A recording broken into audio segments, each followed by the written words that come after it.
Glória a Deus. Aleluia. Glória a Jesus. Glória a Jesus. Glória a Jesus. Te amamos, Jesus. Tu és o nosso Rei. Tu és o nosso Redentor. Tu és o nosso justificador. Tu és o nosso mediador. Tu és o nosso advogado. Tu és o nosso médico. Tu és o nosso remédio. Nós te adoramos esta noite. Reconhecemos a tua obra na cruz. Reconhecemos o que o Senhor conquistou na cruz para nós. E nós te glorificamos, te exaltamos o nome, porque não há Deus como tu, de grande misericórdia, de grande graça, de grande amor, de grande bondade, de grande fidelidade. Oh, te amamos, te agradecemos pela tua presença conosco, te agradecemos pela tua unção que nos ensina. Recebemos espírito de sabedoria e de entendimento, em nome de Jesus. E te agradecemos, porque tu estás conosco sempre, todos os dias. Em nome de Jesus. Amém. Aleluia. Glória a Deus. Nós estamos prosseguindo nosso estudo sobre formação de discipulado, de discipuladores, e de discipulado. Estamos quase terminando. No final dessas aulas, desse semestre, nós vamos concluir esse assunto. E no semestre que vem, no primeiro terça-feira de agosto, o evangelista Léo, ele vai pegar um módulo que vai estar ministrando para nós. Nós falamos na aula passada, começamos a falar porque o discipulado é tão importante. E é por não responder a esta pergunta que muitos pastores e muitos líderes não têm a visão de Cristo sobre o discipulado. Então vamos pensar sobre qual foi o trabalho de Jesus aqui na terra. Nós sabemos que Jesus, ele consumou uma obra com a sua morte e consumou uma obra com a sua vida. Quando ele, lá na cruz, entregou o seu Espírito e disse, está consumado, ele consumou a sua obra através da sua morte, a sua obra redentora. Mas, na oração sacerdotal, Jesus falou que ele consumou a obra que Deus tinha confiado a ele. E aí mais à frente ele fala, manifestei o teu nome aos homens que me deste. Então nós sabemos que a obra que Jesus consumou com a sua vida foi o discipulado, foi a formação de discípulos. Aqueles homens que andaram com ele durante os 3 anos do seu ministério, então tiveram suas vidas impactadas pelo estilo de vida de Jesus. Amém? E muitas vezes a gente para refletir sobre a obra que Jesus consumou com a sua morte, mas pouco a gente reflete sobre a obra que ele consumou com a sua vida. E foi a obra que ele consumou com a sua vida que ele deu como tarefa para a igreja, para que nós façamos como ele fez. Então, por que Jesus, o discipulado foi tão importante para Jesus? Nós sabemos que Jesus, ele começou seu ministério com 30 anos. Com 33 anos, ele morreu. Então, ele tinha pouco tempo. Então, ele usou um método que produziria resultados duráveis, que marcaria a vida dos discípulos de forma profunda, pelo seu estilo de vida, e também que a longo prazo daria maiores resultados. Então nós vamos ver 4 razões por que o discipulado é tão importante. Uma das razões já seria o suficiente para a gente se comprometer com fazer discípulos. Mas nós vamos ver 4 razões.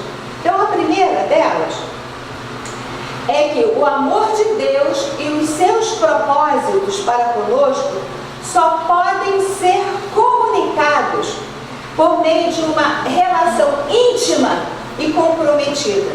E o discipulado é uma relação íntima e comprometida. E a gente só pode comunicar tanto o amor de Deus quanto os seus propósitos para conosco por meio de uma relação íntima e comprometida.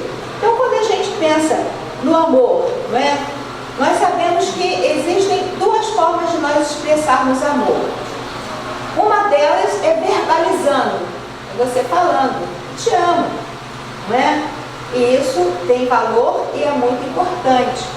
Mas existe uma segunda forma, que é através de atitudes, não é? Quando você ajuda uma pessoa nas dificuldades, você ajuda no serviço, suprindo alguma necessidade, orando pelas pessoas, se importando, não é? Falando de Jesus para elas, não é? Discipulando. Então, essa é uma forma de manifestar amor por meio de atitudes. E quando a gente pensa nessas 2 formas de expressar amor, qual delas você entende que comunicaria melhor o amor de Deus? É falando ou com atitudes? Com atitudes, não é? Então, as atitudes falam mais do que as palavras, não é? Ou seja, as palavras têm que ser confirmadas com as atitudes, né? Porque se há palavras, mas as atitudes não corresponderem às palavras, né? As palavras nos soam falsas, que não são verdadeiras. Amém? Bom, então nós falamos, o amor de Deus e seus propósitos para conosco só podem ser comunicados por meio de uma relação íntima e comprometida. Então, refletimos um pouco sobre o amor. Então, vamos falar sobre os propósitos, né? O maior propósito de Deus para a nossa vida é nós conhecermos a Ele e sermos conhecidos dEle, né? Nós fomos redimidos para conhecer a Deus e para ser achado por Ele, não é? Então, recentemente o apóstolo ministrou algumas mensagens falando sobre esse conhecimento de Deus, a diferença entre um conhecimento mental, intelectual e um conhecimento espiritual, não é? E nós precisamos conhecer a Jesus no nosso espírito. E quem conhece a Jesus leva outros a conhecerem a Jesus. Quem passa só um Cristo mental, intelectual, isso não mexe com a vida da pessoa. Mas quando a gente passa Jesus, fruto do nosso conhecimento no Espírito, isso vai impactar a vida da outra pessoa, né? Então, o propósito maior da nossa vida é conhecermos a Jesus e sermos conhecidos por Ele. E à medida que nós vamos conhecendo a Jesus, também o segundo propósito, que é chegar a ser como Ele, né? Nós ter a imagem de Deus que o homem perdeu lá no Éden, sendo restaurada na nossa vida, né? E a gente, passo a passo, chegar à plenitude da estatura de Cristo, não é? Então, existem muitas pessoas nas igrejas que elas não estão experimentando o amor de Deus e nem o propósito de Deus para com eles, porque esse amor e esse propósito não se comunica por meio de cultos, de programas, de leituras de livros, de sermões, não é? Então, para Jesus, a forma mais completa, né, de você transmitir o amor dele e o propósito dele é por meio do discipulado. E foi esse o método que ele usou, não é? E será que nós temos algum método melhor do que o que ele usou? Não é? Então, se foi esse que ele usou para impactar vidas, para marcar vidas, né? E foi isso que ele mandou a gente fazer, então eu creio que nós precisamos de crescer, né, na prática daquilo que Jesus mandou a gente fazer. Então, a primeira razão foi essa, né? A segunda razão, por que o discipulado é tão importante, é porque é mandato de Jesus, né? O mandato é uma autorização dada por uma pessoa a outra para agir em seu nome, né? Então, nós temos uma autorização dada por Jesus a nós, para nós agirmos em nome dele. E é com essa autorização que ele nos deu é que nós vamos fazer discípulos. Amém? Então, o discipulado é tão importante porque é mandato de Jesus indiretamente, porque nós somos chamados a imitar a Jesus. Não é? Então, Jesus, ele nos deu o exemplo para nós seguirmos os seus passos. Lá no começo nós perguntamos, quando Jesus falou para os discípulos, fazei discípulos de todas as nações, a gente pergunta, será que eles entenderam o que é que Jesus mandou eles fazerem? E nós chegamos à conclusão que sim, porque Jesus só estava falando para eles fazerem aquilo que ele tinha feito com eles ao longo daqueles anos. Então eles só tinham que imitar Jesus, fazer o que Jesus fez. Amém? Então, indiretamente porque é mandato o discipulado é tão importante porque é mandato de Jesus, indiretamente porque somos chamados a imitá-lo, e diretamente porque é ordem dele, né? Ele falou, ide, fazei discípulos de todas as nações, batizando-os em nome do Pai, do Filho e do Espírito Santo.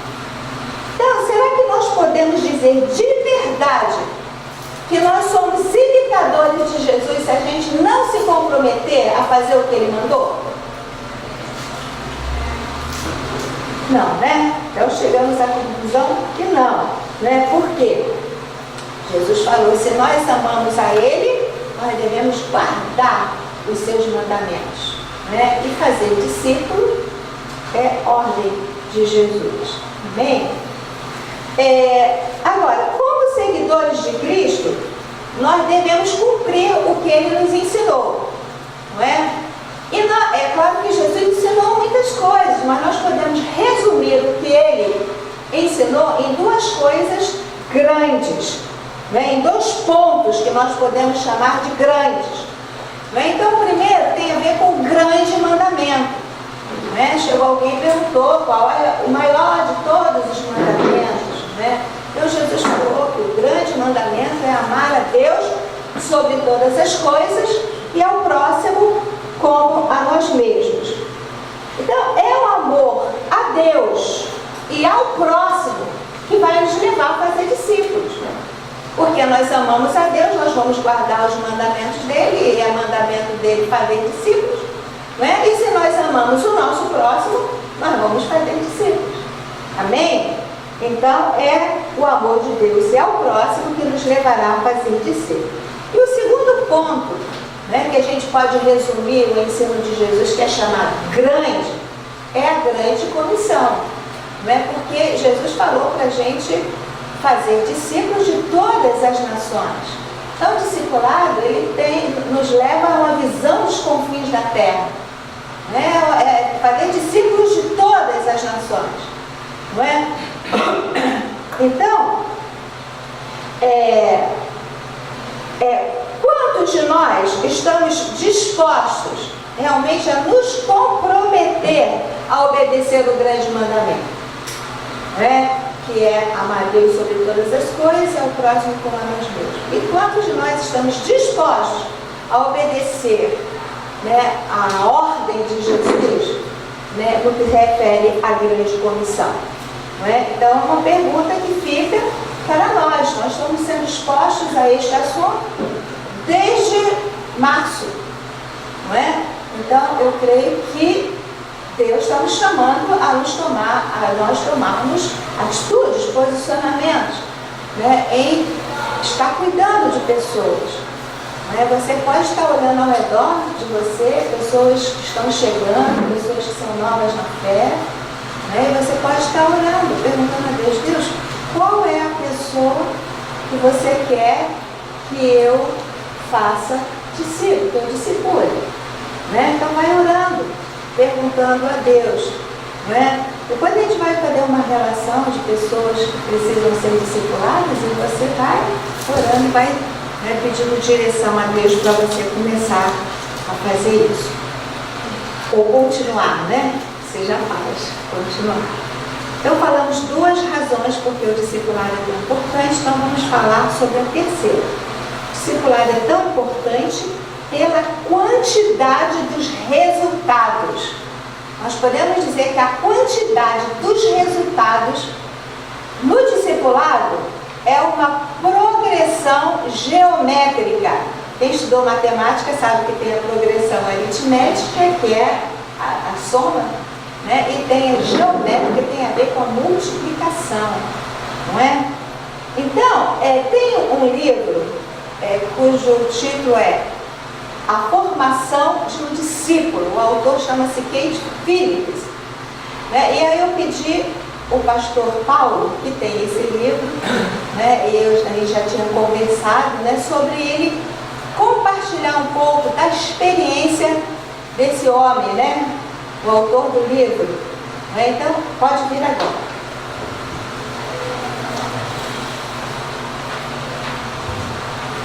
Amém, irmãos. Esse livro é um livro muito interessante, é um livro pequeno. Quem quiser ler, vai 2, 3 dias de você ler o livro.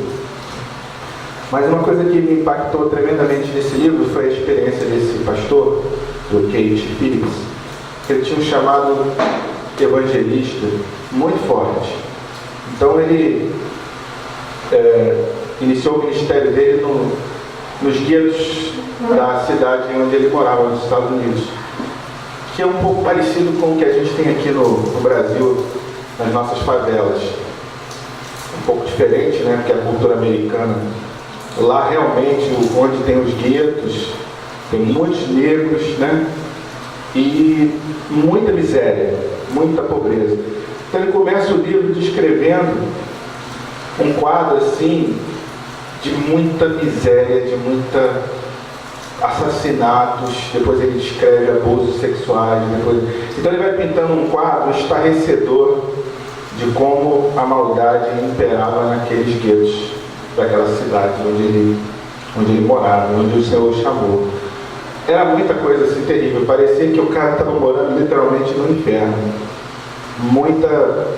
Mas assim, abuso de pai com filhos e me impactou, né? Por exemplo, uma criança que chorava e de repente a mãe ficou angustiada porque ele chorou daquela criança e jogou a criança da janela, a criança bateu com a cabeça e morreu. Era nesse nível assim, de atrocidade, de monstruosidade, pais estuprando os filhos, as filhas. Uma certa vez uma criança, né, procurou falando que estava grávida e estava grávida do próprio irmão. Ele não entendeu o que estava querendo dizer. Não, na verdade é porque eu fui estuprada pelo meu pai, então vou ser mãe do meu próprio irmão. Olha que coisa, até para a gente entender é difícil, né? Então, diante desse quadro todo, ele começou a pregar o evangelho naquela cidade. E o que aconteceu? Ele teve muito êxito como evangelista, porque ele pregava e multidões se convertiam naqueles bairros. E ele, inicialmente, ficou muito feliz com aquilo. Só que com o passar do tempo, ele percebeu que aqueles jovens, aquelas pessoas que se convertiam naquele lugar, por causa daquela carência, de repente ele começava a buscar as pessoas e pouco tempo depois, todos aqueles jovens, aquelas moças, todos eles se perdiam para as drogas, para a violência, uns voltavam para as gangues, outros. E ele percebeu que ninguém permanecia. Ele pregava, as pessoas se convertiam, mas depois quando ele ia naquela coisa de multidão, muito bem. É o que a gente vê hoje, né? Você chega na igreja Caramba, a gente foi num culto, veio ali, fez o apelo e 150 pessoas vieram à frente aqui, isso é tremendo. Só que uma coisa é você se converter, outra coisa é você ser discipulado. E aí ele passou por uma angústia muito grande, o Keith Phillips. Ele teve uma crise com Deus, ele falou, poxa vida, ninguém permanece, quem eu prego, ninguém permanece. E aí foi quando ele, buscando na palavra, ele teve uma revelação de Jesus discipulado. Ele entendeu que Deus não havia chamado ele para ser um pregador de multidões, para ser um evangelista de multidões. Que o chamado dele era discipular pessoas. E ele passou então a discipular, o ministério dele passou a ser o ministério de discipulado. Ele escolheu muito poucas pessoas e começou a trabalhar com aquelas poucas pessoas dentro da comunidade, de forma que ele pudesse imprimir o caráter de Cristo naquelas poucas pessoas, mas preparar realmente obreiros cheios do Espírito Santo que multiplicassem. E aí, em vez de ser apenas ele discipulando, ele começou a desenvolver vários discipuladores. E aí ele fez essa coisa que a apóstola falou da aritmética, da matemática. É interessante que uma coisa que me impactou muito nesse livro, ele fez um gráfico aqui, na página 28. Ele botou aqui, a comparação entre evangelização e discipulado. Então aqui no gráfico, diz assim, durante um ano, imaginando que um evangelista...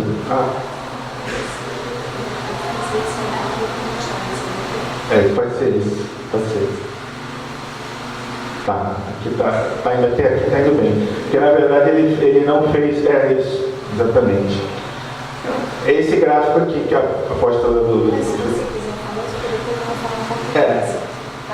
Durante um ano, se um evangelista, uma pessoa que tem um dom de evangelizar, ela consegue alcançar uma pessoa por dia, ela vai alcançar para Jesus 365 pessoas.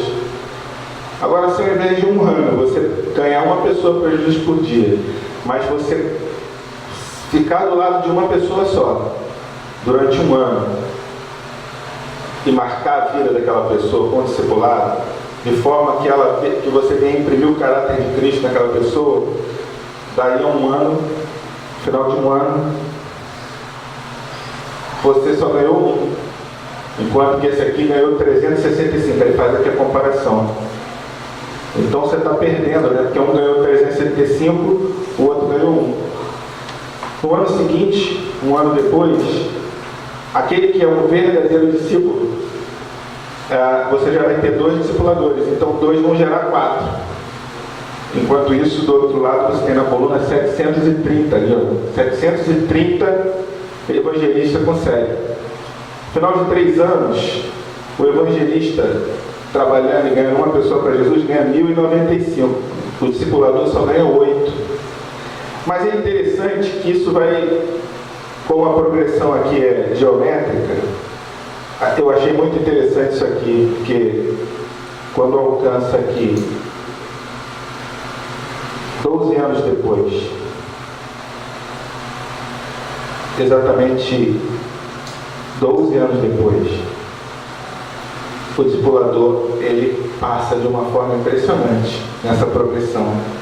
Então, no final de 32 anos, que ele pegou uma vida de uma pessoa, o ministério de uma pessoa, que geralmente dura 30 anos, enquanto que um evangelista ganhou para Jesus, pregando durante 32 anos de vida, ele vai ganhar 11.000 pessoas para Jesus, 11.680. Isso ele ganhar uma pessoa por dia. Se ele ganhar uma pessoa por dia. Sendo um evangelista realmente, né, aquela pessoa que você ganhou, mas não discipulou, ele ganhou para Jesus. Agora, uma pessoa que ensinou o discipulado, e aquele discipulado, o discípulo entendeu e foi marcado, ele vai ganhar 4 milhões 294 mil, desculpa, é 4 bilhões, 4 bilhões 294 milhões 967.296 pessoas. É uma coisa assim, impressionante. O poder, e na verdade, quando a gente olha para a vida de Jesus, E a gente vê o que Jesus fez foi exatamente isso. Jesus trabalhou diretamente somente com 12 pessoas. Jesus foi um evangelista de multidões também, mas ele preparou 12 pessoas, e a gente pode dizer que seu evangelho é hoje o que é, por quê? Porque aqueles 12 realmente aprenderam o discipulado e viveram o discipulado. A apóstola me pediu para falar apenas sobre a introdução, algumas coisas que ele vem falar no livro, né? A introdução do livro. Primeiro, ele ministra que Jesus veio como servo. O verdadeiro discípulo, a característica, ele é de servo. Ele morreu, ele se deu, né? E é interessante porque ele diz aqui na introdução: Jesus concentrou a atenção dele em fazer discípulos. Jesus se preocupou muito mais em contato pessoal, no dia a dia, com os 12, do que em alcançar multidões. Na verdade, a gente percebe que Jesus às vezes queria até se afastar das multidões, mas ele não abria mão do contato íntimo, do caminhar. E isso é muito interessante porque a gente percebe que é muito mais fácil você impactar a pessoa pela proximidade, pelo dia a dia, por estar junto, do que você simplesmente pregar para uma pessoa e depois não ter mais intimidade, não ter mais relacionamento com ela. Então o discipulado, ele tem essa força, é a força da proximidade. Jesus deu atenção a essas pessoas que aprendessem dele, de Jesus, e seguissem os seus passos. Esse é o objetivo de Jesus, ensinar. O discipulado, a função é o ensino, né? Então aqui diz que após a sua morte e ressurreição, o que Jesus disse? Né? Vão e façam os discípulos de todas as nações. Ele deixou uma ordem. Né? O que Jesus queria na verdade? Palavra-chave aqui: Jesus queria que eles dessem continuidade àquilo que ele fez. Fazer discípulos porque eu fiz, e eu quero que vocês façam exatamente o que eu fiz. Né? Então é interessante que a grande comissão que Jesus falou, ele diz aqui no livro, não é algo novo, não é um plano de ação. Jesus não deixou nada novo. Jesus, na verdade, pediu para que eles continuassem fazendo exatamente aquilo que Jesus fez. Então Jesus não criou nada novo na grande comissão. É algo que já havia. O método de Jesus foi um método que ele próprio desenvolveu. Ele fala da engenhosidade, né? Da inteligência de Jesus, da simplicidade de Jesus, porque o plano dele de alcançar o mundo era um plano extremamente simples. Eu vou transformar esses 12, e esses 12 vão impactar outros, e daí o Evangelho é o que é hoje. Nós estamos aqui porque, né, pessoas que foram impactadas nos discipularam, e hoje nós estamos aqui. Nós somos frutos do discipulado. Se a gente parar para perceber, aqueles que realmente permaneceram, né, não aqueles que apenas levantaram a mão, foram à frente e depois o mundo tragou, mas aqueles que permaneceram e cresceram na sua experiência com Deus, todos esses foram marcados por alguém que os discipulou. Basta a gente olhar a nossa história de vida, né? Eu sei que isso é verdade, porque essa experiência pessoal minha. O que mudou a minha vida foi alguém caminhar junto comigo. E eu ter aquela pessoa como referência, eu ter aquela pessoa como exemplo, né? Eu poder compartilhar a minha vida. Isso é muito poderoso. A gente que trabalha, por exemplo, com casais, a gente vê, é diferente você ter um casal que vem eventualmente uma vez por mês no sábado, um casal que caminha com a gente fazendo curso de casais, porque é um discipulado. Ali você compartilha, ali você fala experiências, ali você chora muitas vezes, ali Deus faz coisas no nosso meio que é diferente, não faz como no encontro de casais. Porque é um discipulado, as pessoas se abrem, as pessoas falam, as pessoas choram, as pessoas são impactadas, as pessoas se edificam mutuamente. Então o discipulado é ali um ensinando o outro, né? A gente aprende muito com o outro casal, com a experiência do outro casal. Então é muito interessante como isso tem uma força muito grande. Jesus sabia que esse plano não podia falhar, porque os verdadeiros discípulos não crescerão apenas à sua semelhança, mas com o tempo, esses discípulos eles seriam edificados pelo próprio Espírito Santo, né? Porque quando Jesus subiu, ele falou: eu vou, mas virá sobre vós o Espírito Santo, ele deixou uma promessa. Então a gente percebe que o discipulado, ele tem uma ação direta do Espírito Santo, é uma garantia. Então a gente, como discipulador, no processo de discipular alguém, a gente tem a ajuda do Espírito Santo. O Espírito Santo nos assiste, é Ele quem dirige, é Ele quem coloca as palavras na nossa boca, e aí a obra fica perfeita. Então Jesus sabia que isso ia funcionar, porque Ele ia outorgar, depois da subida dele, outorgar ao homem o Espírito Santo que iria capacitar o homem para fazer o discipulado da forma correta. Então a gente não faz o discipulado sozinho, a gente faz o discipulado com a assistência, com a presença e com a ajuda do Espírito Santo. Por isso que o discipulado funciona de uma forma sobrenatural. Ele diz aqui também no livro, ele vai dizer, isso é interessante, que eu gravei aqui, né? Nem todos serão chamados para uma grande congregação. Nem todos serão chamados para ensinar numa classe. Mas todos nós somos chamados a participar da tarefa de fazer discípulo no dia a dia. Porque fazer discípulo é aquela coisa do dia a dia, da coisa mais simples. Eu estava falando com a minha esposa hoje. Eu fui almoçar com o engenheiro da obra, o fiscal lá da obra, e eu, logo que cheguei na obra, nessa obra que eu estou fazendo, eu percebi que no carro dele tinha lá a figura do Zé Pilintra, né, pendurado no carro dele. E eu fiquei assim, pensando, puxa vida, o cara é o fiscal da minha obra, o cara serve lá os espíritos, o Zé Pilintra. Mas eu não posso sentar com o cara para almoçar e falar para ele quem é o Zé Pilintra, né? Eu tenho que conviver com ele no dia a dia. E interessante que eu compartilhei uma experiência com ele hoje, eu fiquei tão impactado com a reação dele, mesmo ele servindo lá os espíritos, mas aquele homem estava com o coração aberto para receber Jesus. Eu percebi no almoço, assim, num discipulado, naquele papo de almoço, de você sentar com um colega para almoçar. Eu comentei com ele uma experiência que eu tive, de anos atrás. Eu sofri, assim, num contrato, uma grande perda. Um cliente me deu um prejuízo muito grande. E eu fiquei com várias pessoas que eu tinha que indenizar. Eu estava contando para ele hoje. E eu tinha que, como eu não recebi, eu imaginei de deixar que os trabalhadores entrassem com processo na justiça, né? E que daí ia estourar, porque vocês sabem que existe uma lei, e quando um trabalhador entra na justiça, se a empresa não paga, a empresa contratante não paga, depois existe uma lei de solidariedade, então vai até a última empresa. Então eu pensei, vou deixar os trabalhadores entrarem na justiça e eu não vou pagar ninguém. E eram mais ou menos umas 50 pessoas. Eu não vou indenizar ninguém, eu vou deixar eles entrarem, porque eles não me pagaram, eu também não vou pagar. E aí, quando lá na justiça o juiz bateu o martelo, ele diz, vai estourar em cima da empresa final, que é a empresa X. É uma empresa grande que tem no Rio de Janeiro. Pode até falar empresa, né, Floriano, você sabe da situação.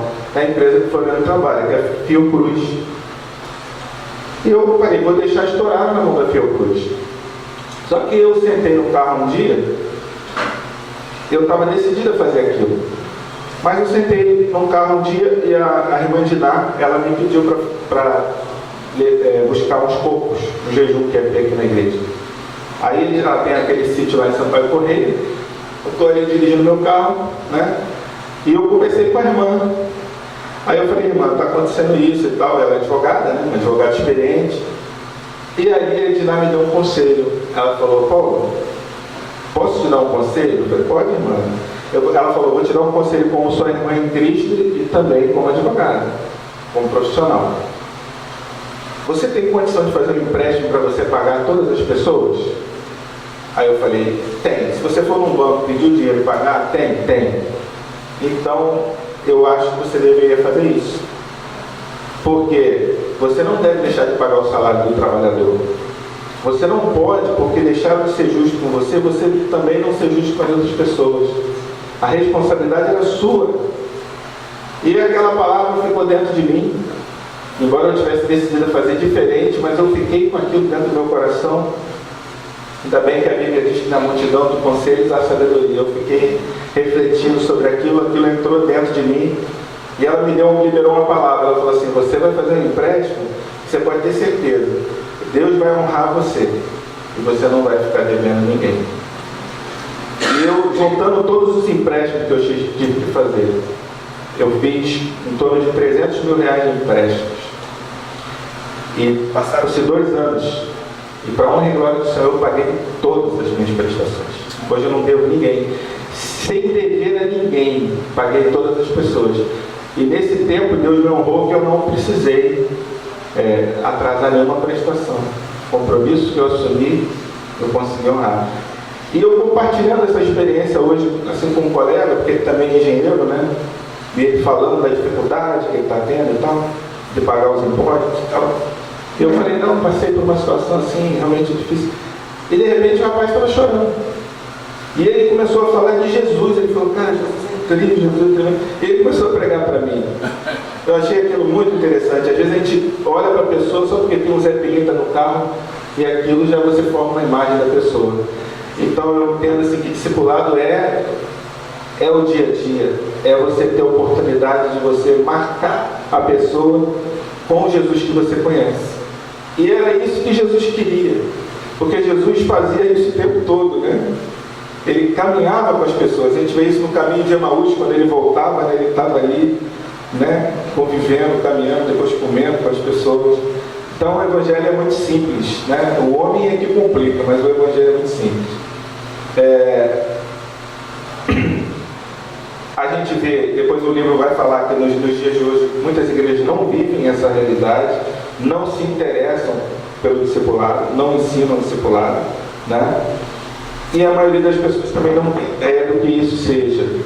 Poucos, né, conhecem o discipulado.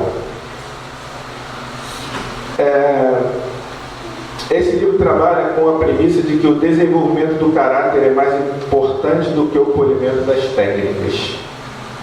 Ou seja, discipulado é desenvolvimento de caráter, né? A gente vê que tem pessoas que vivem atormentadas, aprisionadas, né? E quando você tenta chegar para se aproximar, para desenvolver o discipulado, a pessoa se fecha. A apóstola falou muito sobre isso. O discipulado pressupõe que a pessoa queira ser discipulada. A relação entre discípulo e discipulador tem que haver uma relação de intimidade e liberdade. Eu tenho sede, eu quero aprender. Porque tem pessoas que você vê que estão vivendo um tormento, que você tenta se aproximar, mas a pessoa se fecha. E aí você não vai poder arrombar aquela porta. Porque o discipulado pressupõe, né, que a pessoa se abra para receber, queira aprender, né, queira crescer. Amém?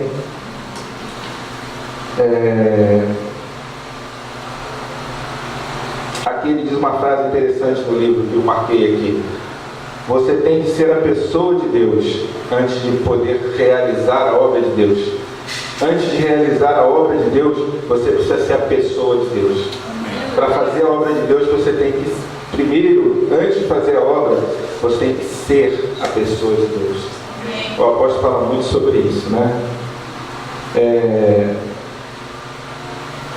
Sustentando esse compromisso está uma atitude de submissão à autoridade divina, lógico, né? Uma devoção refletida em forte disciplina pessoal e um amor que se estende para fora de si mesmo e um tremendo senso de comunidade. Então essas são marcas, características de alguém que escolhe o discipulado. Então eu recomendo o livro é muito bom, se vocês puderem ler. Eu, pelo menos, quando comecei, fui quase que direto até o final. O livro realmente é um livro impactante, fala da experiência desse pregador e mudou a vida dele radicalmente, porque ele parou de ser um grande homem de multidões e passou a ser um discipulador.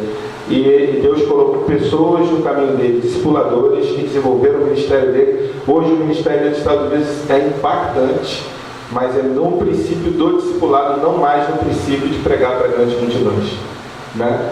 Não se assuste com grandes multidões. O que Deus quer de nós é que a gente marque a vida das pessoas. Amém? Amém. Obrigado, pastor.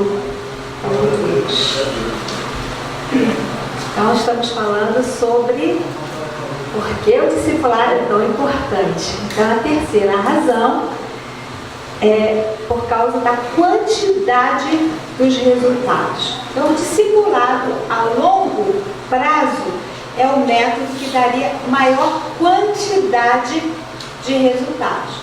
Né? Então, nós vimos pela experiência do autor do livro, ele pregava, as pessoas se convertiam e daqui a pouco as pessoas estavam completamente desviadas e voltavam às suas práticas antigas. E daí ele teve uma crise com essa situação. Foi quando ele foi para cima de Deus e teve a revelação do discipulado.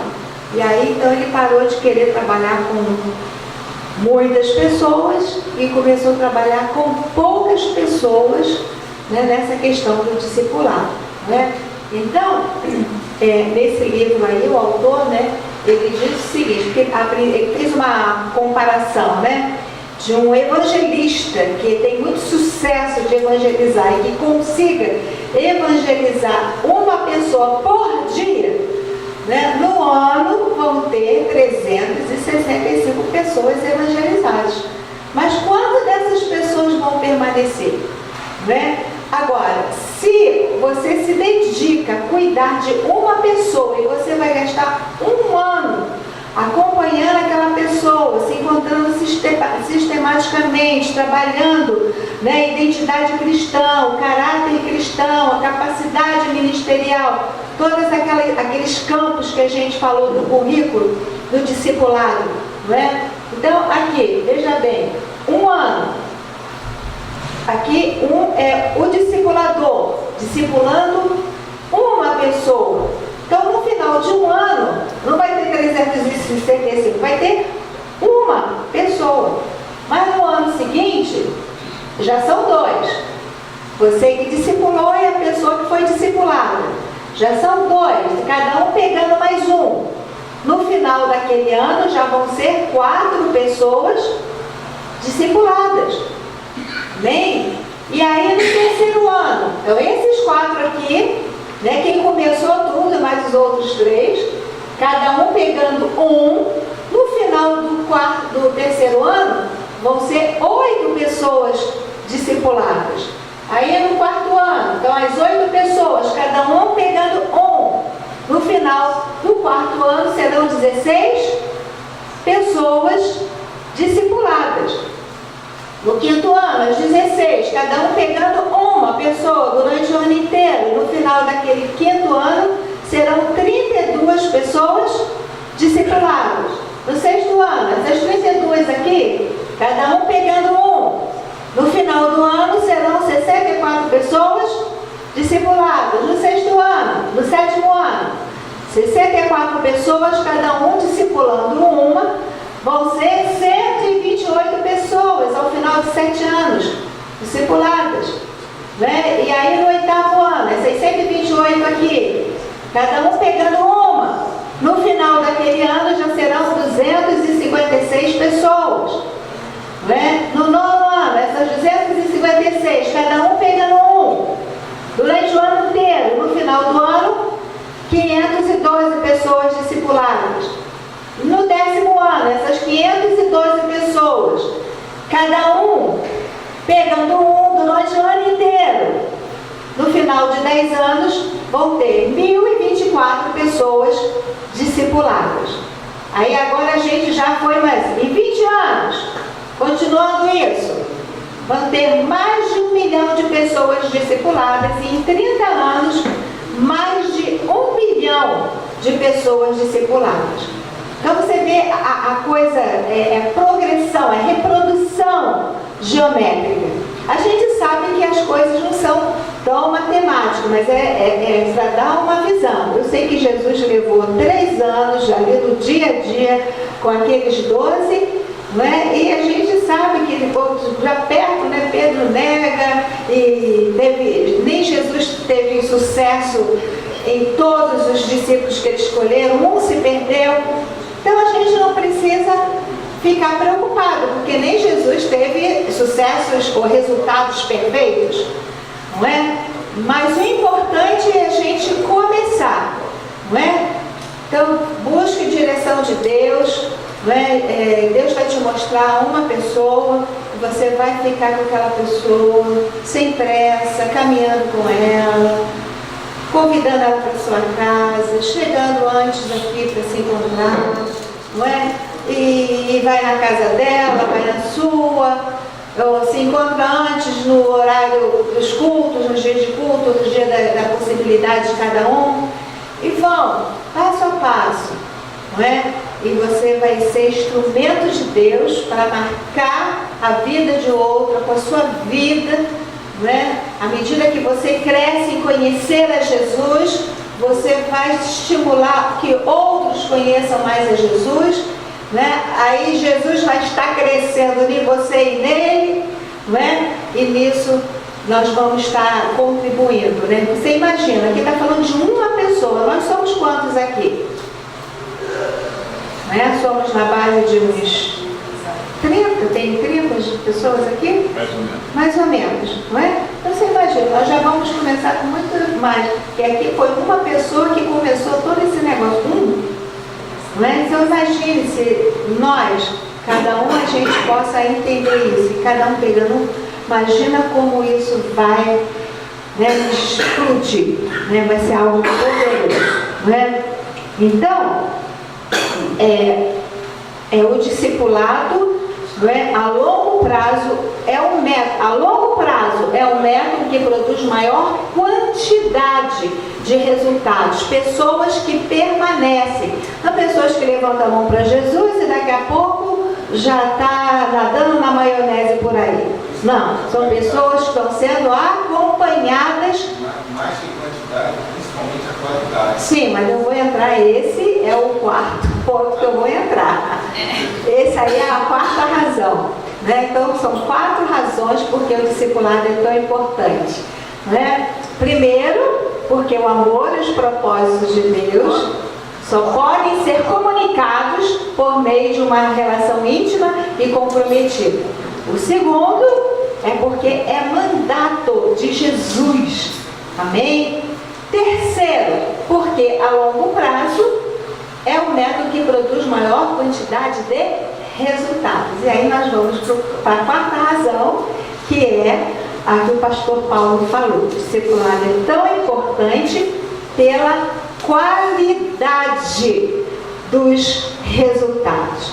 Então o discipulado, ele toma pessoas fracas, pessoas débeis, pessoas com deficiências, pessoas ruins e tornam essas pessoas um gigante espiritual. Amém? Por outro lado, gigantes espirituais que não discipulam levam a próxima geração a se perder. Amém, gente? Então, e nós vemos muito isso no Velho Testamento. Nós estamos lendo aí, não é, na Bíblia toda, em um ano, então deu para a gente ver, não é? Então, nós podemos ver exemplos dos heróis da fé do Velho Testamento que não discipularam. Eles foram heróis da fé, foram gigantes espirituais, mas não discipularam a próxima geração, e a próxima geração se perdeu. Então vamos ver alguns exemplos. Vou pedir, Débora, você abre aí primeiro Samuel 2, 12 a 17, 22,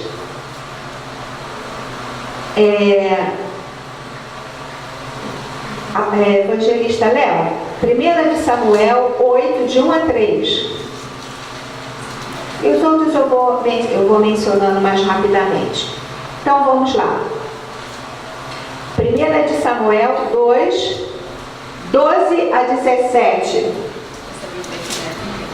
Hã?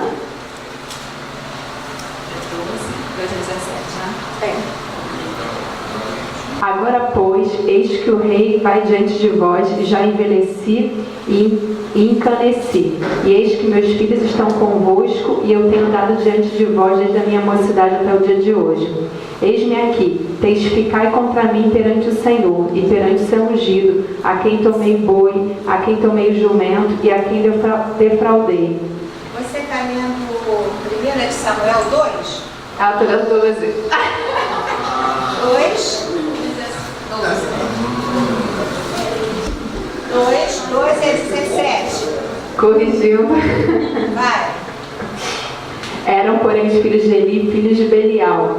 Não conheciam o Senhor, porquanto o costume daqueles sacerdotes com o povo era que, oferecendo a alguém algum sacrifício, vinha o moço do sacerdote, estando-se cozendo a carne com um garfo dos 3 dentes em sua mão, e dava com ele na caldeira, ou na panela, ou no caldeirão, ou na marmita, e tudo quanto o garfo tirava, o sacerdote tomava para si.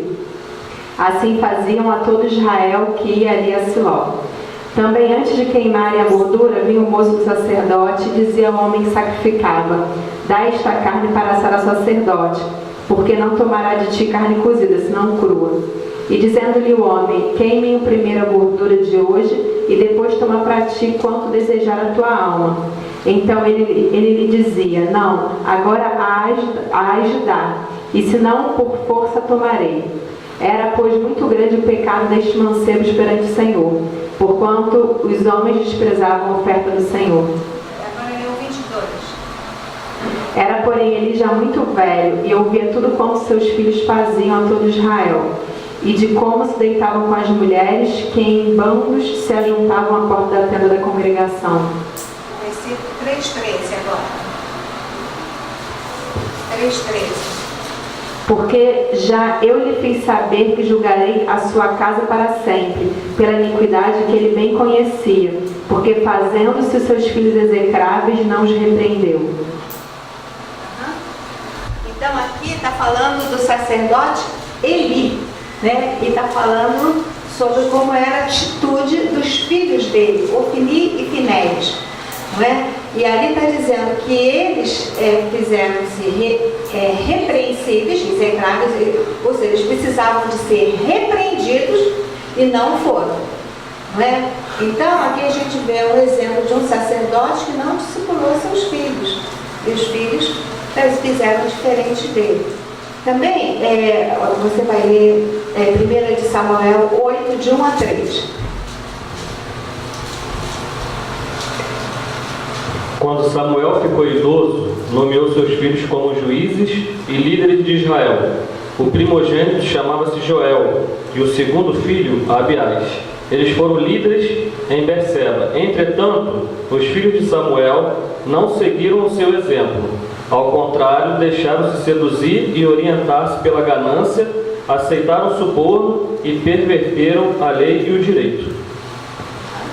Aqui está falando de Samuel, né? Samuel é um gigante espiritual, né? Um profeta, um sacerdote tremendo do Velho Testamento, mas não discipulou seus filhos, né? E aqui tem o nome deles, né? Joel e Abias, né? Que não seguiram o exemplo do pai, não seguiram também porque não foram ensinados, não é? Aí nós temos os exemplos dos filhos de Davi. Nós sabemos que Davi, um homem segundo o coração de Deus, não é? Um salmista maravilhoso. A gente leu sobre a vida de Davi, o apóstolo está ensinando sobre a vida de Davi, os salmos de Davi, um adorador, não é?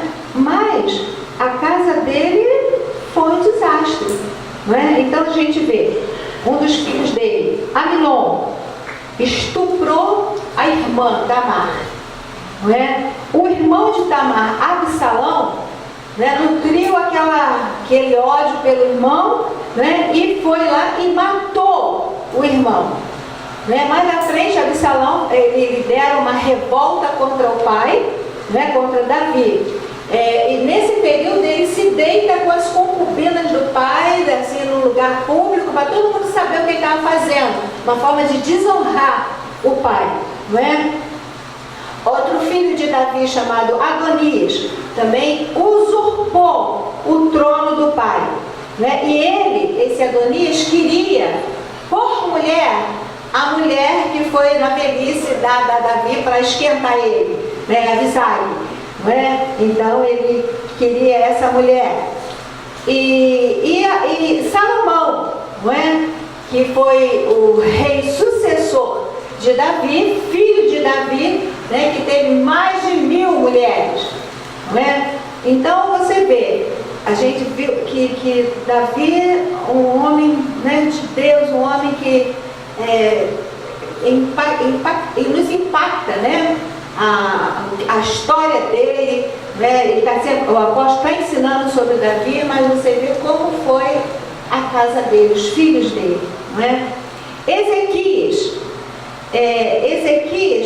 vamos ver, você aí, pastora Patrícia, pastora Adriana, 2 de Reis 21, versículos 2 e 9.